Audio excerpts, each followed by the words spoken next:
Ready for a deep dive into some seriously unconventional spiritual teachings. We're going to be looking at this book.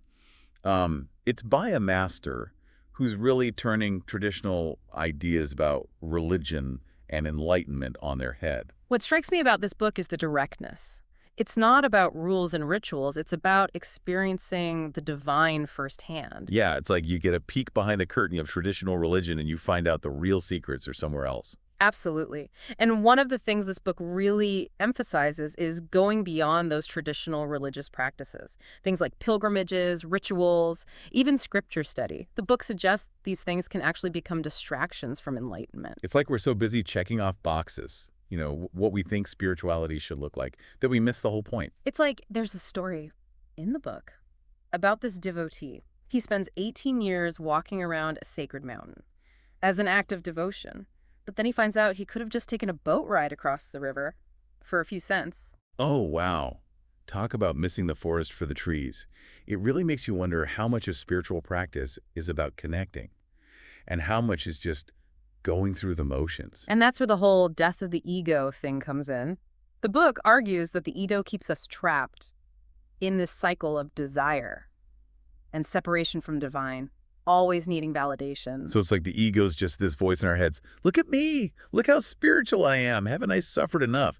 But it's really just another distraction. That's it. But this book, it doesn't just point out the problem, it actually offers a solution. It's radical self-acceptance, like dropping the need for all that external validation titles, letting go of the image we're trying to project. It's that dying before you die idea, letting go of everything we're attached to so we can experience real freedom and connect with something bigger than ourselves. Exactly. Shedding all those layers of ego that keep us from seeing, our connection to the divine. So the book's challenging us to think about how much of our identity is based on, like, what other people think versus who we really are. Absolutely. And once we can kind of dismantle that ego-driven identity, then we open up to something so much more authentic and fulfilling. Okay, so we've challenged traditional practices. We talked about tackling the ego. And now this book throws us another curveball. It says living spontaneously and embracing joy are essential parts of the spiritual path. And this might seem counterintuitive, especially if you think spirituality is all about discipline and self-denial. But the book is arguing that joy and spontaneity are not distractions from spiritual growth. They're pathways to it. It's about finding balance in all aspects of life, even our physical well-being. Like the book talks about how overeating is bad, but so is extreme fasting. It's all about listening to your body's rhythms. It's almost like a radical redefinition of spiritual practice. Instead of rigid rules and self-denial, it's about tuning into our own wisdom, letting life unfold naturally. Yeah, it's like when we try to control every little thing, we actually block the flow of energy and joy. Yes. The very things that connect us to the divine. It's like we're trying to force a square peg into a round hole, instead of just letting things fall into place. Exactly. And that brings us to another interesting concept, vira, a longing for union with the divine. But it's not just any longing, right? It comes from experiencing true beauty or love in any form. It's kind of a bittersweet joy, like you get a taste of something transcendent that makes you crave a deeper connection. It's like you see something so beautiful and perfect that you just long to be reunited with it. The book suggests that this longing, this vira, it can be a powerful force on the spiritual path, pushing us towards a deeper experience of the divine. Like a compass, pointing us towards home. And the book also explores the limitations of language and intellectual knowledge. Like words can only point us to the truth, but they can't really capture it. It's like, how do you explain the taste of chocolate to someone who's never had it? You can try, but they won't really get it until they experience it. Yeah. And true understanding, according to the book, comes from direct experience, from cultivating inner silence. Yeah. Receptivity. So it's not about stuffing our heads with more information. It's about creating space for something deeper to emerge. And that's where meditation comes in. The book emphasizes the need to quiet the mind, to create space for those subtle whispers of intuition and insight to come through. It's about shifting from like a mind-dominated way of being spiritual to a more heart-centered, intuitive way of knowing. So instead of thinking our way to enlightenment, we're feeling our way there. Exactly. And this is where the book gets really interesting. It talks about how when we awaken to our true nature, the divine actually becomes our disciple. Wait, so instead of us being subservient to a higher power, it's the other way around. It's a total shift in perspective. The book uses this image of Shiva, Shiva, who's often seen as the supreme deity. But here, Shiva's the disciple of the awakened individual. So it's not about worshiping an external god, it's about recognizing the divine within ourselves and Yeah. letting that guide us. Exactly. The book says when we embody love, compassion, wisdom, all those qualities, the divine naturally aligns with us. It supports our journey. It's like we become a magnet for, like, divine grace. That's a good way to put it. And, the book also talks about the nature of truth. It says true understanding is beyond words and descriptions. Like, it uses this example, trying to define the color yellow. You can use words, but you can never truly capture the essence of yellow. Someone has to experience it for themselves. So it's like trying to explain love or joy or the divine in words. It's always going to fall short. Right. And the book encourages us to move beyond that intellectual understanding, to cultivate a more direct experience. It's like going beyond the map and actually exploring the territory for ourselves. That's it. And this might surprise you, but the book also wants us to reconsider laughter and play.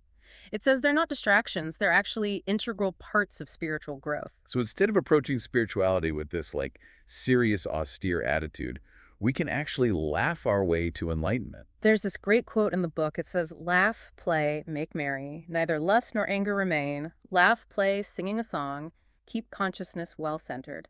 It's like the book is giving us permission to lighten up and not take ourselves so seriously, to enjoy the journey. Yeah, and to find that joy. The book also addresses discontentment. And it says the root of it is that we're always craving something more. This craving, this sense of lack, keeps us stuck in suffering. It's like we're always chasing after the next thing, thinking it will finally make us happy. But it never quite does. Right. So the book offers this, pretty radical solution. Embrace contentment with what is. But that doesn't mean settling for mediocrity Right. or giving up on our aspirations. No, it's about recognizing the abundance that's already there, shifting our focus from what we lack to what we have. It's a total perspective shift. Yeah. And it can really free us from that, like constant craving, open us up to more peace and contentment. And the book, it uses this powerful metaphor to describe the difficulties of being human. It compares the world to a garden of thorns. So it's not about pretending life is always easy or pleasant. It's about recognizing there will be thorns. Exactly. And the book emphasizes the importance of being alert, paying attention to our thoughts, our actions, the consequences that follow. So approaching life with a sense of mindfulness, Yeah. recognizing that our choices have an impact. Right. And the book even talks about thorns disguised as flowers, to illustrate how things aren't always what they seem. It's a reminder to look beyond the surface, to question our assumptions, Yeah. not be fooled by appearances. Exactly. And to approach life with, open eyes and an open heart. To embrace the beauty and joy, but also recognize the potential for pain and disillusionment. So it's about cultivating resilience and a willingness to learn from all of our experiences, the good and the bad. Exactly. And another thing the book cautions against is conforming to societal norms and expectations. It says that following the crowd can actually stifle individuality and keep us from being authentic. It's like we're so busy trying to fit in, to be accepted, that we lose sight of who we really are. And it's dangerous to seek validation from outside sources, to constantly compare ourselves to others. It's a reminder to question the expectations we put on ourselves, and to be willing to stand apart from the crowd when our authenticity demands it. Yes. And to embrace our uniqueness, to honor our own values and live in accordance with our own truth. So it's about recognizing that true freedom means letting go of the need for external validation and living a life that's true to ourselves. Right. And the book also has a really interesting take on greatness. It says that true greatness lies in humility, in letting go of the ego's need for recognition. So it's not about achievements or accolades or outward displays of power. It's something deeper. It's about inner qualities, not external accomplishments. There's this saying, greatness is when greatness is effaced. That's kind of a paradox, isn't it? True greatness emerges when we let go of the need to be seen as great. Exactly. The book encourages us to shift our focus from external validation to inner fulfillment, to cultivate compassion, wisdom, selflessness, not for recognition, but because it's an expression of our true nature. It's about living a life that's meaningful and impactful, but not for the sake of our ego. It's for the betterment of ourselves and the world around us. That's a great way to put it. And the book also advises us to be careful who we share our spiritual practices with, our insights, because revealing them to people who aren't ready can be counterproductive. It's like exposing a delicate new shoot to harsh elements. It could be damaged, even destroyed. Exactly. It's not about secrecy. It's about recognizing that true spiritual growth often happens in those quiet internal So spaces. it's about honoring the sacredness of that inner journey and recognizing that transformation often happens in those hidden depths. Right. And the book also encourages a healthy skepticism. It challenges us to question our assumptions, to seek evidence for what we believe. So it's not about blindly accepting what we've been told. It's about questioning, inquiring, and seeking understanding. And true faith, according to the book, isn't blind acceptance. It's a deep trust that comes from inquiry and understanding. It's about going deeper than the surface level, delving into the meaning and significance of spiritual concepts. Exactly. The book invites us to be active in our inquiry, to ask questions, seek answers, and allow ourselves to be transformed by that process. It's about cultivating curiosity and a willingness to learn and grow throughout our spiritual journey. And a key part of that journey, according to the book, is turning our attention inward. It's a common thread in a lot of mystical traditions, the idea that the truth we seek is actually within ourselves. It's like we've been searching for something outside ourselves when it's been here all along. The book describes our inner world as this vast, unexplored territory, a landscape full of treasures and shadows. So it's about shifting our focus from the external to the internal, from seeking validation in the outer world to discovering the truth within. And to do that, we need to cultivate mindfulness. Pay attention to our thoughts, feelings, sensations. It's about recognizing that the answers we seek aren't out there, they're within us. Exactly. And the book also talks about the body. It sees the body as a sacred vessel, a temple that houses our spirit. So it's not about denying or neglecting the body, it's about honoring it, caring for it as an integral part of our spiritual journey. It's about finding balance in all aspects of life, including our physical habits, nourishing our bodies with good food, mindful movement, creating a rhythm of rest and activity that supports our well-being. It's about recognizing that our bodies are not separate from our spirits, they're a part of who we are. And when we care for our physical well-being, we're also nurturing our souls. Exactly. And another thing the book really delves into is desire. It recognizes that desire is this powerful force that can either help us grow or keep us trapped in suffering. So it's not about suppressing our desires, it's about understanding them. Right. It's about becoming mindful of our desires, Yeah. observing them without judgment, and asking ourselves, what's motivating them? It's like realizing that not all desires are created equal. Some will bring us fulfillment, while others will just lead to disappointment. The book uses this really interesting analogy to explain that. It compares the mind to a lake on a full moon night. When the lake is calm, the moon's reflection is perfect. But when it's agitated, the reflection gets all distorted. So our desires are like those waves, distorting our perception, keeping us from seeing clearly. That's it. And the book invites us to explore this interplay between desire and contentment, to see how our cravings can create suffering, and to cultivate inner peace that doesn't depend on external circumstances. So it's about finding that balance between pursuing our dreams and embracing the present moment. Exactly. And, the book also suggests that true understanding doesn't come from all the mental chatter. It comes from those moments of quiet contemplation.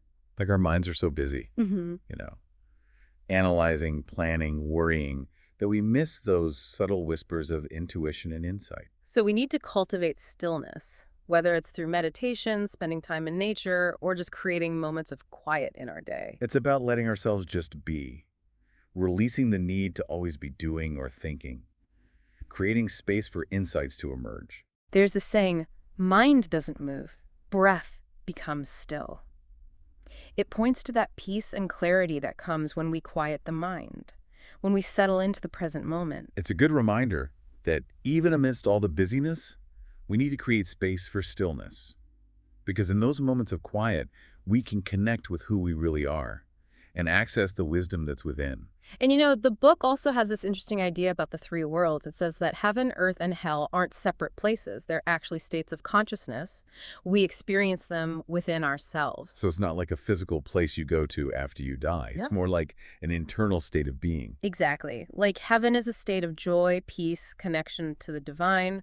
Earth is the realm of duality, where we experience pleasure and pain. And hell is that state of suffering and separation. That's it. And we move between these states all the time, depending on our thoughts, our actions, our attachments. So we're kind of creating our own heaven or hell right here, right now. Exactly. The book encourages us to become more aware of the thoughts and patterns that create that suffering and cultivate those qualities that lead to more peace and fulfillment. So it's about taking responsibility for our internal state instead of blaming external things. Right. And the book also talks about prayer. And it suggests that we shouldn't approach the divine like beggars asking for favors.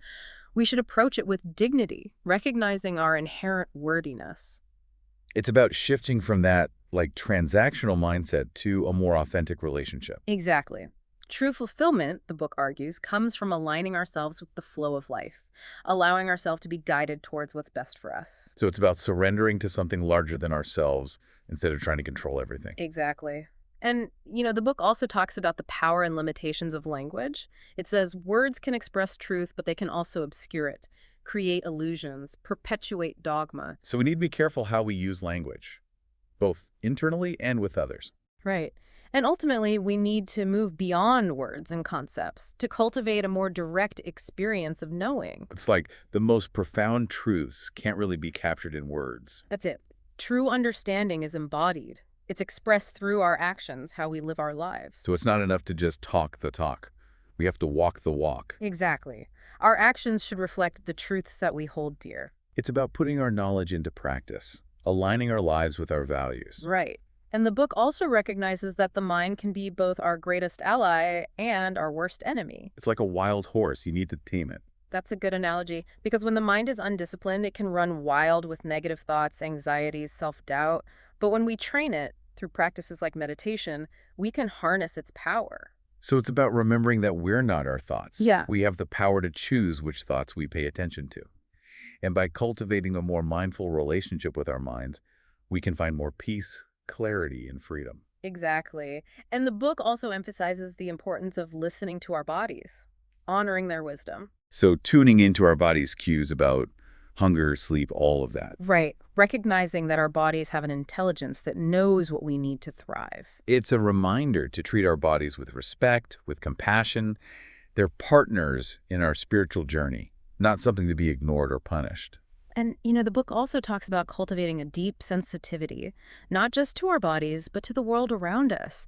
This includes our senses, our intuition, our ability to pick up on subtle things. It's about waking up our senses, Mhm. becoming more present, more attuned to the beauty, the wonder, the interconnectedness of everything. Exactly. It's about moving beyond the dullness of routine and rekindling that sense of awe and appreciation for even the smallest things. Like rediscovering the magic in the everyday. Yes.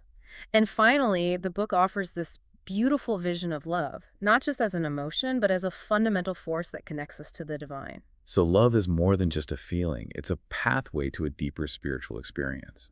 Exactly. And we're encouraged to cultivate love in all areas of our lives, not just romantic relationships, but in all our interactions, even in our relationship with ourselves. It's about recognizing love as a transformative power, Hmm. expanding our capacity to give and receive it. Well said.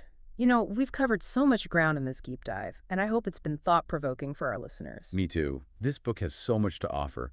It really challenges us to rethink our assumptions about spirituality and to embrace a more authentic, joyful, and fulfilling way of life. Exactly. It reminds us that the journey to enlightenment is about awakening to who we really are and living a life that reflects that truth. It's a journey that requires courage, compassion, and a willingness to step outside of our comfort zones. But as we've seen, the rewards are immense. Absolutely. A life filled with love, wisdom, and a deep connection to the divine. What could be more worthwhile than that?